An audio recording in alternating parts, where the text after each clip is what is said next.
Gawa ko naman ngayon ay chinecheck ko po yung wiper motor na hindi gumagana. Galing po ng putong dump truck. So ibinaba ko na po ito.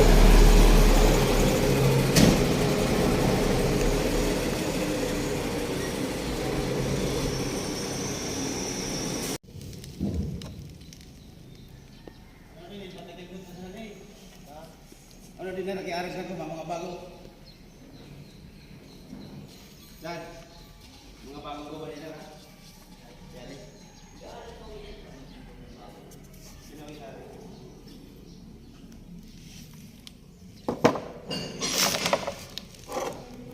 So wala pong sayad yung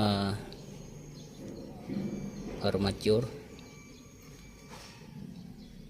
Malalaman po natin pag may problema yung bossing. Ay ito po ay mayroon siyang gas-gas. So ito po ay wala.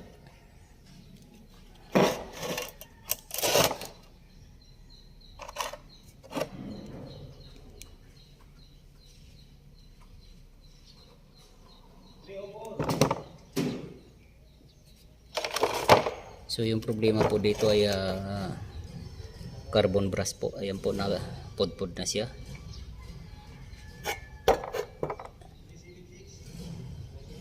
Ayan.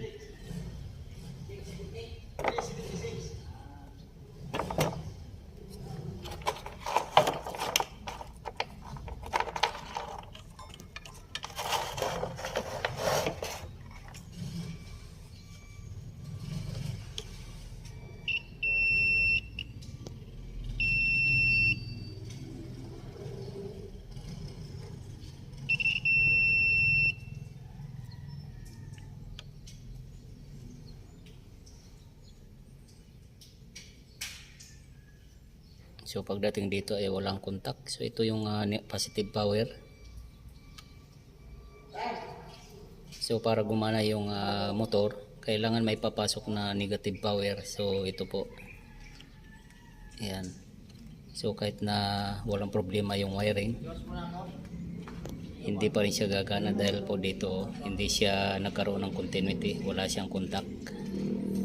So kapag pinasukan po ng negative power galing sa wiper motor switch ay papasok dito sa motor. Itong positive power ay steady na siya. So dapat gagana siya. So wala po siyang continuity. Wala siyang contact. So hindi po talaga gagana dahil yung problema po ay hindi na po nakasayad yung carbon brush dito sa commutator. Ayan, dahil maikli na po siya. So dapat sasayad yan dito sa mga contact bar na yan sa commutator.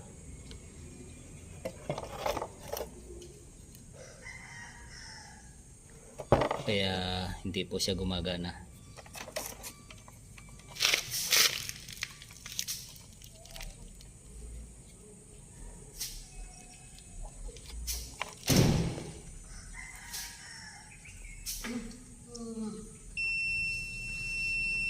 So ayan po yung linya nito, ay ito po siya. So ibig sabihin walang problema siya, yung linya galing dito papunta doon. At itong isa naman, ayan. So wala rin pong problema. So pagdating po dito, dapat magpapang-abot sila yung negative at positive para umikot po itong motor na to.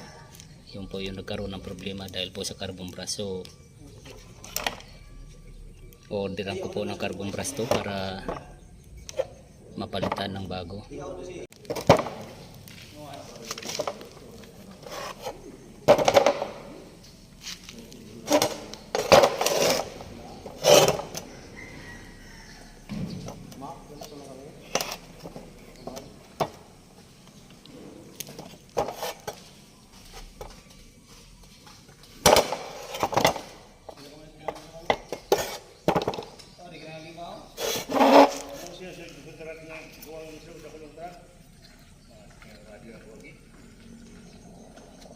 Nauugangan ako kumain.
So partial cleaning pa lang po to at bibilang ko pa po ng carbon brush to para mapalitan. At hanggang dito na lang po muna ang video kong ito. Please like, subscribe na lang po and hit notification bell para sa susunod na mga video. God bless all po.